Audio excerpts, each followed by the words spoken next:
Assalamualaikum warahmatullahi wabarakatuh. Di sini kami kelompok 5 akan menerangkan hasil diskusi dari kelompok kami tentang ajaran tasawuf yang beranggotakan saya sendiri, Zahara Jumailil Afif, NPM 1903011133 sebagai moderator dan pemateri pertama. Nanda Kurnia Ayu, NPM 1903010047 sebagai pemateri kedua. Prastian, NPM 1903011096 sebagai pemateri ketiga. Prodi Ekonomi Syariah, Fakultas Ekonomi dan Bisnis Islam, Kampus IAIN Metro Lampung, dosen pengampu Nur Khofifah, MPD, mata kuliah Tauhid dan Akhlak Tasawuf.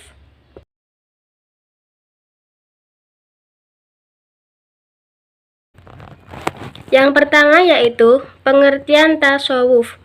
Tasawuf atau sufisme berasal dari bahasa Arab, yaitu tasawuf yang berarti ilmu untuk mengetahui bagaimana cara menyucikan jiwa, menjernihkan akhlak, membangun dohir dan batin untuk memperoleh kehidupan yang abadi.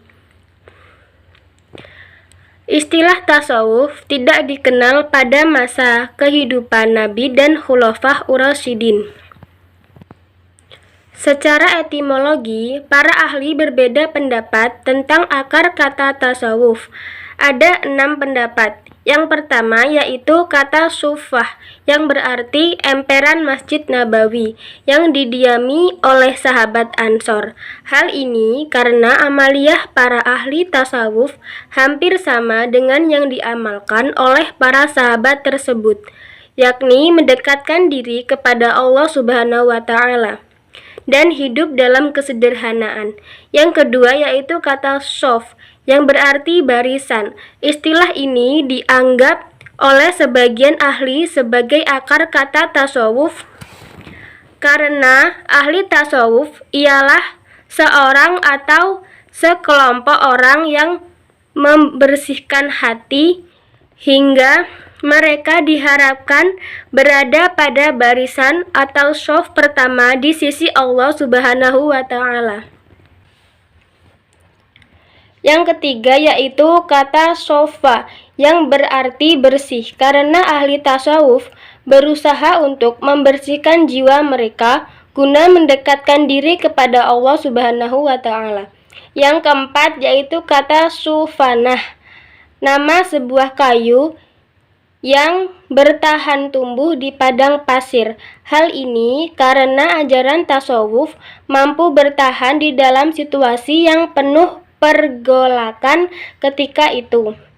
Ketika umat muslim terbuai oleh materialisme dan kekuasaan, sehingga kayu sufanah yang tahan hidup di tengah-tengah padang pasir yang tandus. Yang kelima yaitu kata teosofi, bahasa Yunani yang berarti ilmu ketuhanan, karena tasawuf banyak membahas tentang ketuhanan.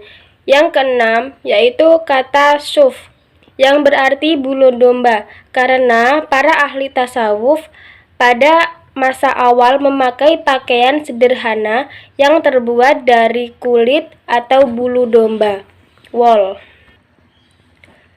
Dari pemahaman di atas, pengertian tasawuf adalah bagian dari syariat Islam yang memuat suatu metode untuk mencapai kedekatan atau penyatuan antara hamba dan Tuhan, dan juga untuk mencapai kebenaran atau pengetahuan hakiki atau ma'rifat dan atau inti rasa agama.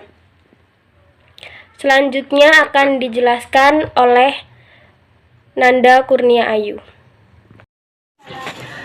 Baik, saya Nanda Kurnia Ayu, NPM 1903010047, akan menjelaskan materi selanjutnya, yaitu sejarah munculnya tasawuf. Sejarah munculnya tasawuf itu dalam Islam tidak bisa dipisahkan dengan kelahiran Islam itu sendiri, yaitu semenjak Muhammad diutus menjadi Rasul untuk segenap umat manusia dan alam semesta. Fakta sejarahnya menunjukkan bahwa pribadi Muhammad sebelum diangkat menjadi Rasul telah berulang kali melakukan tahanut dan halawat di Gua Hiro. Yang dilakukan Muhammad SAW itu bertujuan untuk merenung, mencari ketenangan jiwa dan keberhasilan hati dalam menempuh liku-liku problem kehidupan yang beraneka ragam. Berusaha untuk memperoleh petunjuk dan hidayah serta mencari hakikat kebenaran. Dalam situasi yang demikianlah Muhammad menerima wahyu dari Allah Subhanahu wa taala yang berisi ajaran-ajaran dan peraturan-peraturan sebagai pedoman dalam mencapai kebahagiaan hidup di dunia dan di akhirat. Dalam sejarah Islam, sebelum munculnya aliran tasawuf, terlebih dahulu itu munculnya aliran zuhud pada abad ke-1 atau permulaan abad ke-2. Sekian, materi selanjutnya akan dipresentasikan atau dijelaskan oleh Prasetyan. Assalamualaikum warahmatullahi wabarakatuh. Terima kasih kepada materi sebelumnya. Baik, di sini saya akan menjelaskan materi selanjutnya, yaitu tentang makamat. Yang pertama yaitu pengertian makamat. Makamat adalah menurut bahasa yaitu pangkat atau derajat, dan menurut bahasa Inggris yaitu station atau stages. Dan sementara menurut istilah ilmu tasawuf adalah kedudukan seorang hamba di hadapan Allah yang diperoleh dengan melalui peribadatan, mujahadat, dan lain sebagainya. Yang selanjutnya yang kedua yaitu tentang macam-macam makamat. Macam-macam makamat dibagi menjadi 9. Yang pertama yang A, at-taubah. At-taubah atau tobat. Tobat bermakna sadar dan menyesal akan dosa perbuatan yang telah dilakukan dan akan memperbaiki tingkah laku dan perbuatannya.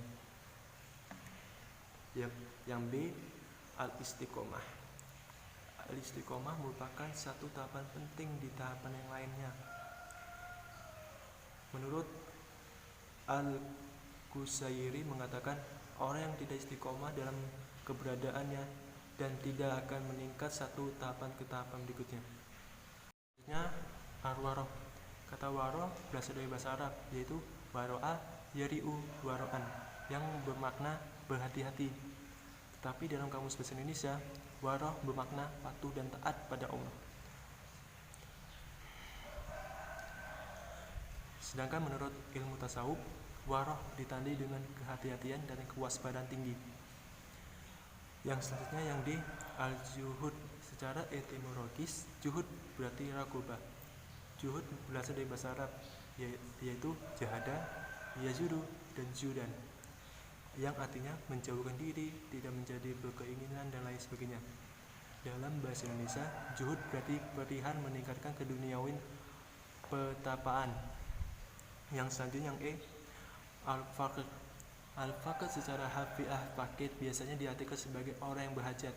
Sedangkan menurut pandangan sufi, fakir adalah tidak meminta lebih dari apa yang telah ada. Yang selanjutnya al-sabar. Sabar berasal dari bahasa Arab, yaitu sabaro, yasibu, dan siabor. Maknanya adalah meningkat sabar dan menahan diri dari hukum. Menurut bahasa Indonesia,